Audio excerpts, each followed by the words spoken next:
Welcome to the third match of the Trainer School League. I'm your host V, and today we have my co-host Neolis. How are you doing today, Neolis? I'm doing pretty good. I'm excited to see this match. All right, awesome. Today our competitors are Riven, who is the coach of the Red Hot Chili Pelippers, and Nicole of the Woobatman Incorporated. Is there any Pokemon that you want to take note going in today? The biggest ones that I want to look at this today are these two big setup mons on either team. We got on the Red Hot Chili Peppers, we got Azumarill and Cloyster. One that goes for Azumarill goes for Belly Drum and has high priority in Aqua Jet, and also just Fairy Water typing, and its own natural bulk is a very good defensive mon to sit in front of sit in front of things and just get hits off. Then we got Cloyster, which can go for that Shell Smash +2 if that photosynthesis from the Roaring Moon on Woobatman Incorporated's team is not a speed boost. It should outspeed everything on that team. Has zone priority and Ice Shard, and also Skill Link to help it hit 5 moves with all of its moves like Rock Blast and Icicle Spear, which should do massive damage, if not one hit KO everything on Woobatman Incorporated's team. From the Woobatman Incorporated, I'm curious to see if we'll see the Gallade today, because that agility will make it a very big threat into most of Red Hot Chili Peppers team. Then also the Titan with its own Belly Drum and Ice Shard combination, along with its own coverage and liquidation and Earthquake, looks like it's going to be a huge threat. But not to mention some of the heavier hitters on this team, like Roaring Moon, and on the Red Hot Chili Peppers, the Tidregan and Mousehold can come in as well.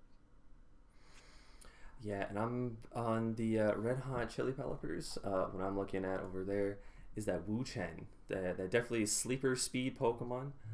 It has 558 speed with absolutely everything maxed out with Scarf, which is similar to Reichenrock Dusk on the Wu Batman's team. So seeing a speed off would definitely be fun to see. The other Pokemons I'm looking at is Cloyster, like you said, with that priority Ice Shard and hitting +5 or hitting every single attack would definitely be funny to see. And then we got that Roaring Moon that you also mentioned on. That thing just looks scary. I think it's meant to look scary just by the way to the design of it. So once he brings that out, who knows what Red Hot Chili Peppers may have for us. Um, so yeah, we got those potential Pokemon to come out. We got this whole team of 10 Pokemon that they have to choose from to make a whole team of 6. So let's just get into it. Unfortunately, the match has already started, so we'll have to do a playback, which is totally fine. But over here, we got the first two Pokemon coming out, which is a Cloyster and a Sunflora. Is there anything notable that you wanted to say on what these two Pokemon may be able to do at the start?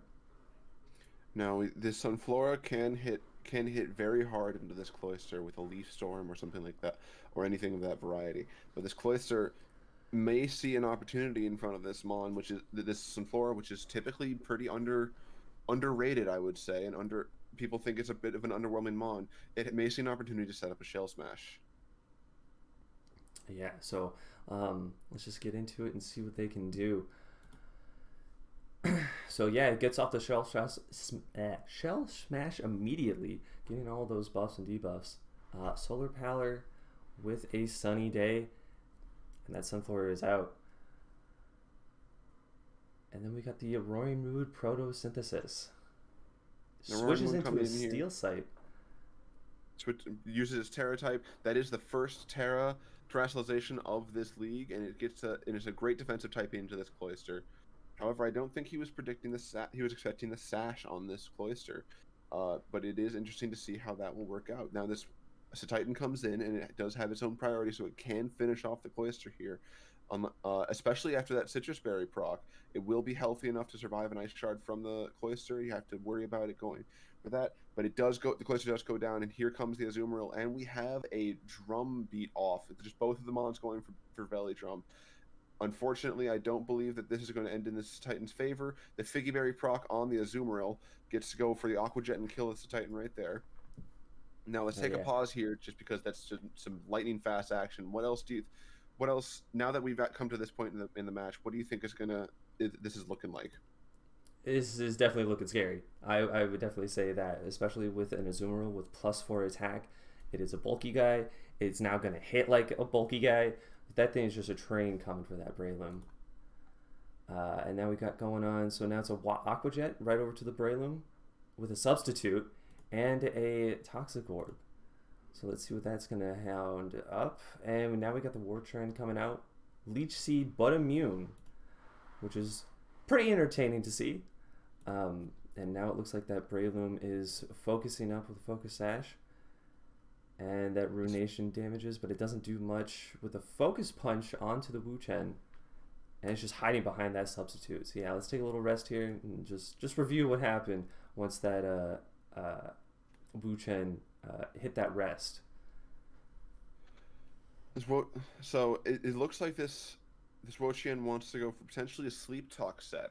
It's going to be able to rest up and heal up, have access to Ruination through Sleep Talk to just be able to chip down any mon that wants to come in front of it.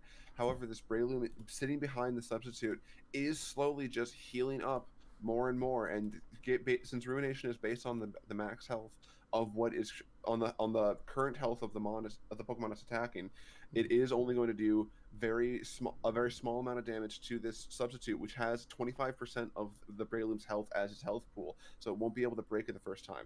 And as this Breloom continues to just heal up behind it with that poison heal ability, it will get more scarier and scarier, and it's going to be something that the Ribbon's going to have to try and figure out how to break the substitute. Hopefully the Sleep Talk potentially can hit the Ruination and break through it, but then you got to worry about it setting up another one on this mon that is already that we've seen is slower than it. Actually, no, we've seen that the Wo-Chien is faster. That Sleeper Speed is coming in clutch, like you talked about. Yeah, see, with it just being a fast mon, it is, what can you do against it? Surprisingly average speed tier, and it seems to be working out for it. Yeah, we see that Lycanroc Dust didn't get brought, so it looks like it is just going to be faster. So yeah, let's get into it. And now we got a Focus Punch from the Breloom doing a lot of damage. Looks like it was pretty risky to do the sleep. Did do the Sleep Talk though. The substitute finally faded. Focus Punch, now the Wu-Chen is dead in this hold. And now we got Mousehold coming out, doing a Population Bomb on the Breloom, finishing off the Breloom. Now, if this Mousehold can survive, and it does survive the Draco Meteor, barely allow it to outspeed everything else on this team, and this Population Bomb is going to do massive damage to everything that comes in or that's currently in, including this Noivern that just went down. Yeah, that Noivern is now dead. Now we got a Muck going on, another Population Bomb. And that thing is just taking away everyone's damage. It looks like Population Bomb is a terrifying move for anyone who has to face this thing. Then it looks like that Population Bomb is going to put an end to Nickel's game, ending with a +4 win for Riven.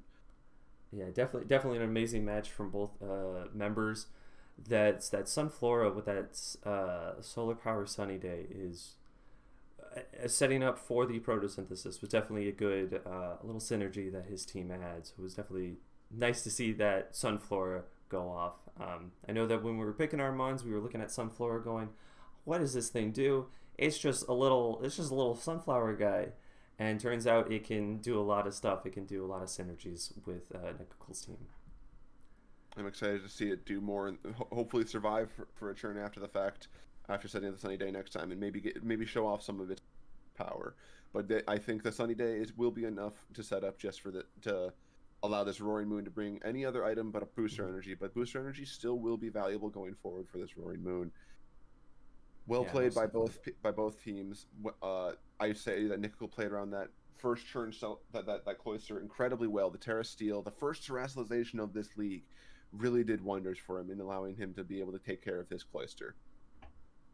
Yeah, so definitely can't wait to see what these future matches that we have in the coming weeks. With that, I do at least want to thank my co-host here and our players for playing a very good game. With that, I hope everyone has a wonderful day. All right, bye-bye. Bye-bye.